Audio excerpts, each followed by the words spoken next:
மணத்தக்காளி கீரை துவையல் உடம்புக்கு ரொம்ப நல்லது. இந்த மாதிரி துவையல் செஞ்சு சாப்பிட்டு பாருங்கள். ரொம்ப டேஸ்ட்டாக இருக்கும், ஹெல்த்தியாகவும் இருக்கும். வாய்ப்புண் வயிற்றுப்புண்ணுக்கெல்லாம் இது மருந்து. வாங்க சாப்பிட்லாம். என் சேனலுக்கு சப்ஸ்கிரைப் பண்ணுங்கள். தேங்க்யூ ஃபார் வாட்சிங். மணத்தக்காளி கீரையை வச்சு நான் ஒரு துவையல் பண்ண போகிறேன். ரொம்ப நல்லதுங்க உடம்புக்கு. வாய்ப்புண்ணு வயிற்றுப்புண் இதெல்லாமே நல்லா சரியாயிடும். முடி கொட்டினா கூட நின்றுடும். அந்த அளவுக்கு ஒரு ஹெல்த்தியான கீரை. இது எப்படி செய்யுதுன்னு வாங்க பார்க்கலாம். கீரையை வாஷ் பண்ணி வடிகட்டியாச்சு. இப்போ இது வதக்கணும். எண்ணெயில் கொஞ்சம் ஊற்றி எடுத்துடலாம். ஒரு வானொலி வச்சுருக்கேன், அதில் ஆயில் கொஞ்சம் ஊற்றுறேன். வாஷ் பண்ண கீரையை இதில் சேர்த்திடலாம். நல்லா இந்த கொஞ்சம் எண்ணெயில் நல்லா வதக்கி எடுக்கணும். சிம்மில் வச்சு நல்லா வதக்கலாம்.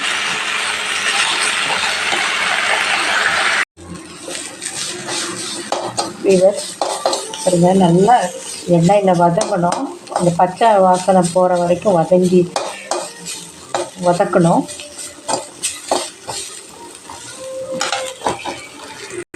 நல்லா வதங்கிடுச்சு. இப்போ இதை எடுத்து ஷிஃப்ட் பண்ணிக்கலாம்.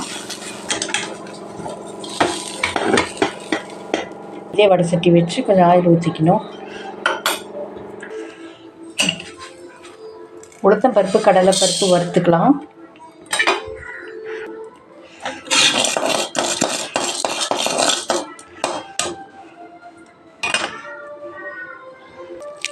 அதோடைய இந்த பூண்டு பாருங்கள், தோல் உரிக்காத பூண்டையும் வறுத்துக்கிறேன். பருப்பு நல்லா வறுபட்டுச்சு. இப்போ வெங்காயம் சேர்த்திட்டேன். சின்ன வெங்காயம் சேர்த்தினா தான் கொஞ்சம் டேஸ்ட்டாக இருக்கும். அதோடு பாருங்கள், இந்த அளவு புளி சேர்த்துட்டா இப்போவே சேர்த்துனோம்னா அது இலகிடும். கொஞ்சம் மிக்சியில் அரைக்கும் போது அதுவும் நல்லா அரைஞ்சிடும்.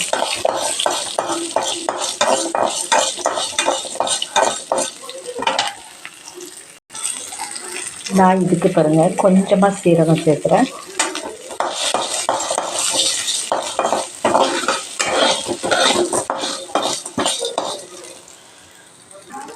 பாருங்கள், வெங்காயம் கொஞ்சம் இன்னும் வணங்கணும். அதனால் நம்ம இந்த பருப்பு அப்படியே நேக்காக எடுத்துடலாம்.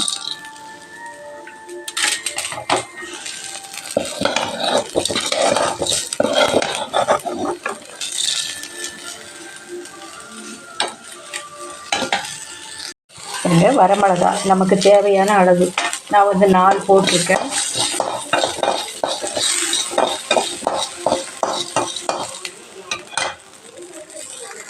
கொஞ்சம் கருவேப்பிலையை சேர்த்திடலாம்.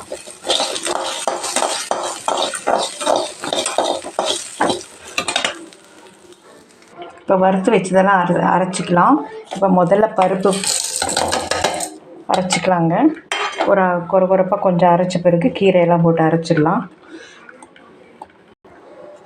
இந்த பருப்போடவே இந்த வெங்காயம் வரமிளகா அது சேர்த்து அரைச்சிடலாம்.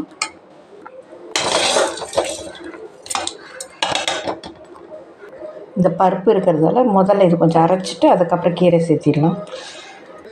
பாருங்க, இந்த அளவுக்கு அரைச்ச பிறகு இந்த கீரையை இதோட சேர்த்து அரைச்சிடலாம்.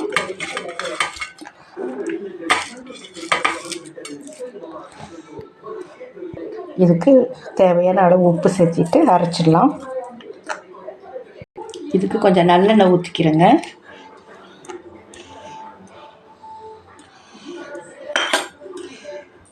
கடுகு சேர்த்திக்கிறேன். கொஞ்சம் பெருங்காயத்தூள் சேர்த்திட்டேங்க. துவையலை இதில் சேர்த்து கலந்துக்கலாம்.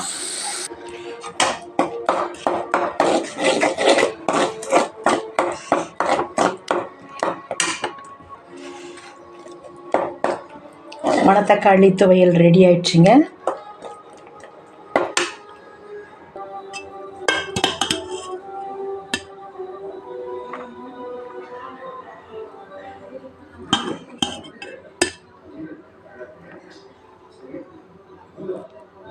மணத்தக்காளி துவையல் ரெடி ஆயிடுச்சு.